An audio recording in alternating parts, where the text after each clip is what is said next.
Okay, picture this. A 9-year-old girl vanishes into a storm. For 25 years, her case goes completely cold. Then, bam, a new investigation throws a local family right into the spotlight.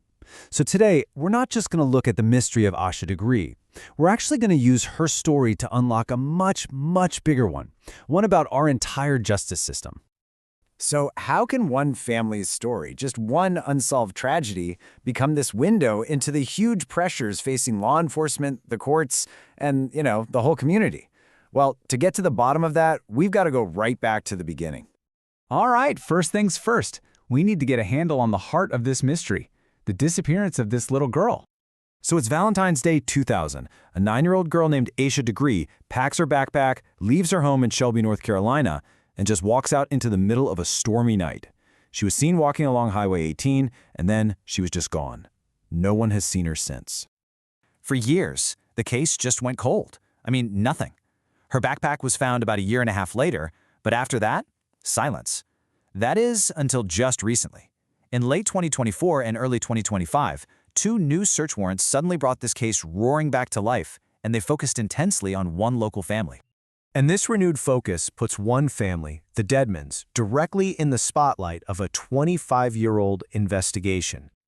The warrants named the whole family, parents Roy and Connie, and their 3 daughters. But despite all this intense public and legal pressure, the family has presented a completely united front. They're maintaining their innocence, and they've even hired a spokesperson, Skip Foster, to tell their side of the story. In that unity, it's absolutely critical. The family spokesperson, Skip Foster, he makes it really clear that this isn't just one person's decision. By pointing out that all 5 of them are on board, they're sending this really powerful, collective message that they're innocent. So what is the case against them actually built on? Let's break down the evidence mentioned in those warrants and, the serious questions the family spokesperson has raised about it. The first huge point of contention is a car.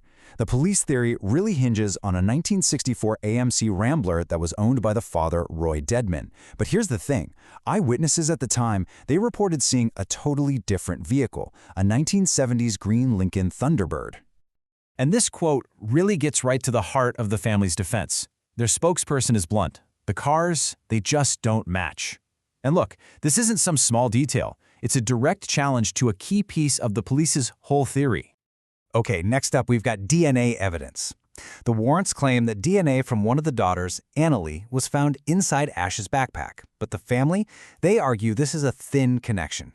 They say there's no known link between Annalie and Asha at all, which makes this piece of DNA feel really isolated and, from their perspective, pretty questionable. And from there, the case just gets even murkier. You've got these conflicting witnesses. One person's testimony supports the police theory, but another one's totally contradicts it. But maybe the most glaring issue the family has raised is what wasn't included in the warrants. The fact that 2 members of the Deadman family, Sarah and Connie, both passed polygraph tests. So that's the crucial question, right? Why was that potentially exonerating information just left out? But look, this case doesn't exist in a vacuum. To really understand the immense pressure to get a result, any result, in a case like Asha's, we have to pull back and look at the bigger picture of the justice system in North Carolina.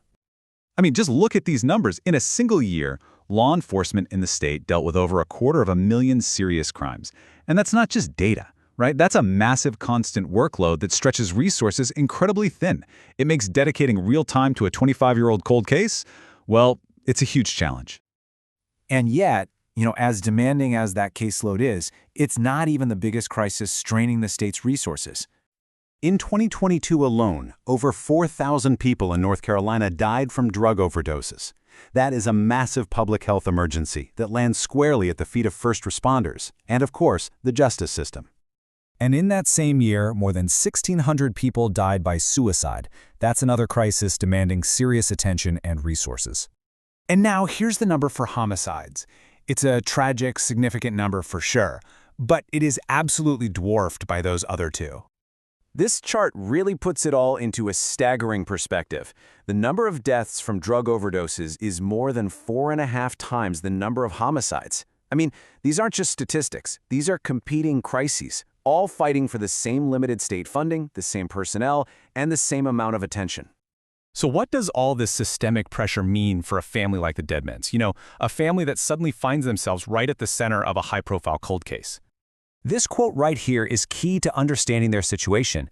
See, the legal standard to get a search warrant is just probable cause, which is a much, much lower bar than the beyond a reasonable doubt you need to actually convict someone. What that means is, investigators can chase down theories and put families under intense scrutiny, all without ever filing formal charges. It's this kind of legal limbo, and it's all driven by that immense pressure to find answers. Because ultimately, behind all the legal theories and the systemic data, this is about one thing, right? It's about finding answers for a little girl who just vanished. This sentiment, which comes from the podcast that interviewed the family spokesperson, really cuts through all the noise.